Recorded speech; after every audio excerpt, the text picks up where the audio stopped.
نسیان کی بیماری، جس میں آج قریباً ہر شخص مبتلا ہے۔ نسیان یعنی بھولنے کی بیماری۔ اس بیماری سے نجات پانے کا بھی ایک عمل ہے، اور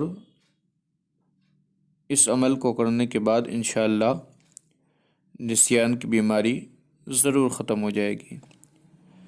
تو سب سے پہلے تو ویڈیو شروع کروں اس سے پہلے آپ کو بتا دوں، میں عامل محمد محبوب قادری آپ کا اس ویڈیو کے اندر استقبال کرتا ہوں، اور دعا کرتا ہوں اللہ تبارک و تعالی آپ کے علم میں بھی اضافہ فرمائے۔ تو اس ویڈیو کو آگے جانکاری کے لیے شیئر ضرور کریں تاکہ دوسرے لوگوں تک بھی یہ پیغام پہنچ جائے۔ تو شروع کرتے ہیں کہ نسیان کی بیماری، بھولنے کی بیماری۔ سب سے پہلے تو یہ جان لیجئے کہ بھولنے کی بیماری کی کئی وجوہات ہیں۔ ایک وجہ میں آپ کے سامنے آج بیان کرتا ہوں کہ اگر آپ کو بھولنے کی بیماری ہے تو سب سے پہلے تو یہ کام کیجئے کہ غسل خانے میں آپ کو پیشاب نہیں کرنی۔ جی ہاں، آپ نے صحیح سنا، غسل خانے میں پیشاب کرنے کی وجہ سے بھی بھولنے کی بیماری ہوتی ہے۔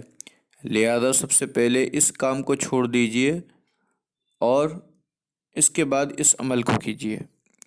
اگر پہلے کرے تو بھی کوئی دقت نہیں ہے، لیکن جہاں تک ہو سکے اس کام کو چھوڑ دیجئے تو جلد ہی اس کے ٹھیک ہونے کے آثار آپ کو نظر آ جائیں گے۔ تو یہ جو ہے وہ اسماء باری تعالیٰ میں سے عمل ہے، اور اسماء باری تعالیٰ کا جو پہلا لفظ ہے، جو سب سے پہلے اسماء باری تعالیٰ میں، اسماء الحسنہ میں جو واقع ہوا، اور وہ ہے ہو، جس کو اکثر طور پر ذکر کے طور پر بھی استعمال کیا جا سکتا ہے، اور اکثر اولیاء کرام اس کو ذکر کے طور پر عاملین حضرات بھی استعمال کرتے ہیں۔